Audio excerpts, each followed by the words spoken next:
guys, Corey Salchu Floyd for Amerime Media, and guess where we are? The Eastern State Penitentiary, where we're sitting with the woman who runs the show, Amy Hollaman, behind Terror Behind the Walls. How you doing, Amy? I'm doing pretty good. I'm excited. We're getting ready for the Halloween season here. It is the most wonderful time of year. Terror time, if I'm correct. You know it. It's terror time all the time in my heart, but for our staff and visitors, it's terror time in September, October, and now the beginning of November, too. Ooh, man, that's quite a stretch. But first, let's start off in the beginning. How long has this been running? This will be our 27th anniversary. So Terror Behind the Walls has been around for a long time. That's why we're so well established, and we've worked out a lot of the kinks that newer type of attraction might have to go through. Oh man, and correct me if I'm wrong, has Terror Behind the Wall been rated #1 in scare sites across the U.S.? That's correct. We've been rated #1 on several different sites since 2008. Last year, I believe we were rated #1 by Forbes, which was pretty cool, if you ask me. Boom. That is pretty cool. What about boom, Forbes. That's business right there. So, but yeah, we're always sort of ranked at the top of haunted houses across the nation, and United States is pretty well known in the world for their haunted houses. So I like to say we're the best haunted house in the world. Now, there's a few haunted houses out there that are considered very extreme. This Terror Behind the Walls isn't one of those places, is it? Well, this is what I'd say. Terror Behind the Walls is not considered extreme, but what we're considered is interactive. So a couple years ago, there was this sort of trend starting where some haunted houses were really trying to push the limits. And we thought, what do we want to do here? We have a choice to make, and we're a leader in the industry, we're the best, so do we want to go down that route? And what we said was, we want the visitor to decide what they want. We want people of all different ages, whether you're a family, your college kids, or you're out to dinner with your lover in Fairmount and you want to come see a Halloween show, we want you to choose the level of terror you want. So you get to decide, you probably remember, by wearing the glow necklace. And if you wear that glow necklace, it means you could be touched, you could be grabbed, you can be taken down dark corridors and separated from people you came here with. Now, if at any point in time you get too scared, you can pop that glow necklace off, and believe me, we see them fly. My actors scare them, those necklaces go flying through the sky. And but they can still walk through the show, and rest assured they won't be intentionally touched. And they still get to see the Hollywood quality costumes and makeup and experience all the props popping out of them. So we think there's a little bit something for everybody. So we make it more intense if that's how you want it, but you can still come through. Like, we have kids and families who come, and you know, some of the kids are like the bravest people around here. They're like, get me, but so we do. You also have a very fascinating run of celebrities through here. Now, true or untrue, wasn't Guillermo del Toro came through the halls about a year or so ago? So yeah, Guillermo del Toro is one of the people who came. We usually don't name drop, but he did come here to get some inspiration for some work he was doing, which he's one of my favorite film directors, so I thought that was so awesome. I loved Pan's Labyrinth. One of our old attractions, I thought parts of it were sort of inspired for me by Pan's Labyrinth, so the fact he came here was so cool. One of the greatest minds of horror who's alive today, if you ask me. I cannot argue with that one. Now, me and Amy have a history because I used to work at Terror Behind the Walls. And before we started recording, she reminded me of my audition. What did I bring to my audition? So you were the first and only person I know so far who brought a chain with them and dramatically used it during the audition. I forget if it slipped out of your pocket before you were gonna use it, so it's like, this man has a chain. And while it was unsettling, I liked the fervor, you know, I liked the energy you brought. Now, people shouldn't bring weapons to auditions, but I knew you were serious when I saw it.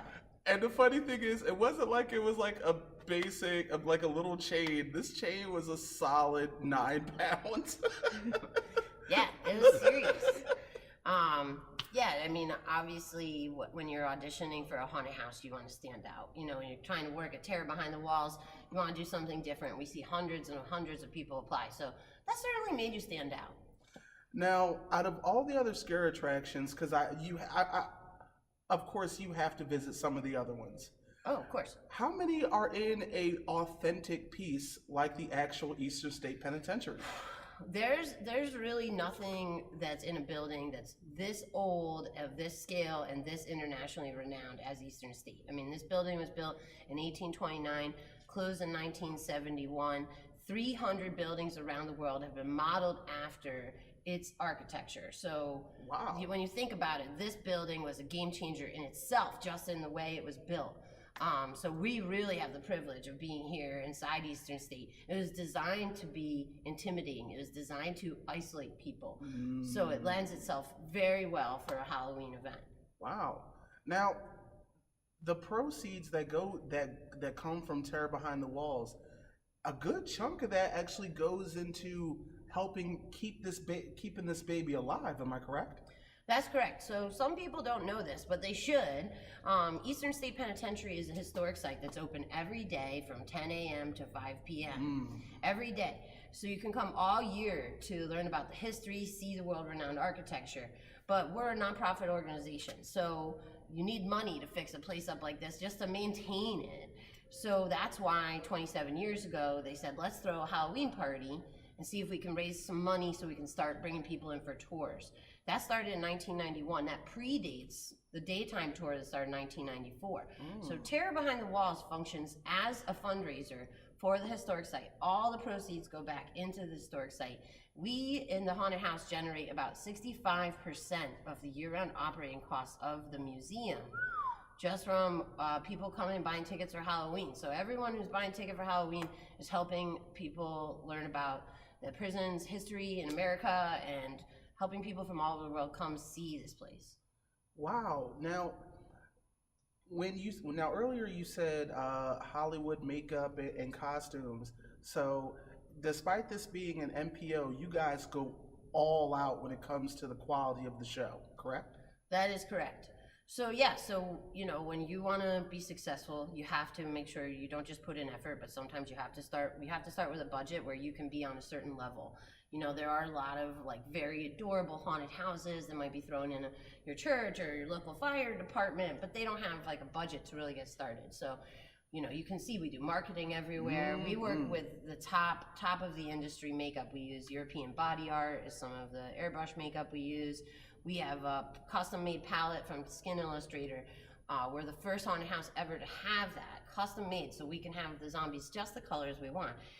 And these are other places who've used this type of palette are movies like Chronicles of Riddick, Pirates of the Caribbean, and it helps the makeup artists always keep the looks consistent. So we do work with top of the line products, and that's something that really attracts, for example, in the makeup industry, makeup artists who want to come work with here because they get to work with the stuff that they probably couldn't normally afford on their own. Wow. And when you have zombies scaring people for 8 hours each night, you have to make sure that makeup stays on. They have to look dead, decaying, and bloody for 8 hours straight while they're being aggressive, scaring, you know, sweating. Oh, so. Yes. And look, I've sweated out my makeup and literally had to run to the back, literally 5 minutes in the chair. It's like, oh wait, I didn't sweat anything out. Let me get back out here. That's one of my sweat monsters right there. That's what I call them. Oh my God. It seems like you have one of the funnest jobs in the world. It seems like you wouldn't trade it for anything else. I can't imagine a job that's more fun than getting to design things that scare people, that make people laugh, and getting to work with a group of people I get to work with. So many people I work with at Haunted House are my best friends. And we come together and do something that's so unique. No one else really understands it unless you are a haunter. That's what we call it. And it just sort of touches your heart, you know, and being able to scare someone, you immediately elicit a reaction from a total stranger. And you know that's what they paid for, and that's what they came here for. And they get scared, and the next moment, they're laughing, or they're laughing at each other, the people they came here with, and you realize you're momentarily enriching their lives. So I've worked for a lot of different nonprofit organizations, but I've never been able to do this fun style of work while raising money for a good cause and just having a good time. Oh man, speaking of good times, over the summer, she also has a big Bastille Day celebration. Shuts down the entire block. Want to inform the folks? Sure. So Eastern State Penitentiary has events all year. One of our other famous events is the Bastille Day Festival. It takes place very close to Bastille Day, which is July 14th each year. Now, we've been doing this for over 20 years now. It's a free event on the street in front of the prison, and we have a Monty Python-like storming of the Bastille event where Marie Antoinette says, "Let them eat tasty cake," and we rain 2,000 tasty cakes from the roof of Eastern State down to Fairmount Avenue. People have a blast. They come out. They can grab a French beer, French food, see the local restaurants, and just watch this whole performance unfold. And it's a riot. It's a lot of fun. It's not scary. It's very different, but it's perfect for the summer in Philadelphia. You forgot to mention the watermelon. Oh, yes. We do have a real, genuine guillotine, which if you don't know what that is, that's the device that the slicing knife comes down and would normally chop off heads. We typically slice watermelons, but who knows, someday Marie's gonna get it. Oh, now, don't let her calm face fool you. She also dresses up every once in a blue moon to scare the guests as well. As a matter of fact, on my day off, I came in one day and she literally scared the crap out of me. Yeah, I started working here now. This will be my 13th season. So I started as an actress, scaring people in the show. It just seemed like it would be a cool job, and it's turned into a whole career, you know, and I'm a big believer in active leadership. So I like to go out and scare with the actors and get grounded and remember what it's like for them to do their jobs, to personally be able to scare people, not just receive the joy by knowing my team's out there doing it, but I like to do that with them, and it's not something you can give up. And becoming another entity, like a whole different character than your normal self, is very therapeutic, you know. And yeah, if I know you, you better watch out. So. Well, you know what? With all this horror going on, I have to ask, what's one of your favorite scary movies? One of my favorite scary movies, well, I already said Pan's Labyrinth by Guillermo del Toro. That's one of my favorites. Let's see, what should I go with next? I do like the Winona Ryder version of Bram Stoker's Dracula. I do think that was interesting. That's an old one. I enjoyed it. Yeah. That's one of my favorites. Just, I wish Keanu Reeves, oh my God. Oh, that voice he put on. Oh. But other than that, great. I like Session 9 is a creepy movie. It was shot up in Massachusetts at Danvers Mental Hospital. I saw Session 9. That is good. It's weird. It's like psychological thriller. And then just for one, like on a monster scale, I love Cabin in the Woods. So no spoilers, but the ending of Cabin in the Woods, like that could be a whole movie itself. I just want to go into that universe and going up and down those elevators. But good old Joss Whedon. Yeah, those are some of my favorites. So. Oh, if you could be a Hollywood movie monster, any of the ones of the past, who would you be? A vampire. I like the idea of sucking people's blood. I'm very into blood. I went through a small bones phase, but you know, I think about blood. It pulses through us, and I think it would be awesome to just like continue living off of other beings, and that would be the only source you would need. So I like the idea of piercing into someone's neck. I like how they're always like smooth, you know, not like Twilight, shiny, but like seductive. We know seductive Dracula. You gotta have the slick hair, maybe that nice big medallion, you know, Lugosi was mansion. smooth. Come on, mansion, that's the life right there. That's the slick monster life. Vampire, fangs, can't see him? You can see him. Maybe fly like a bat. I mean, it depends on what interpretation you're taking of vampirism, but that sounds great. Well, I guess that's my interview with a vampire. Oh,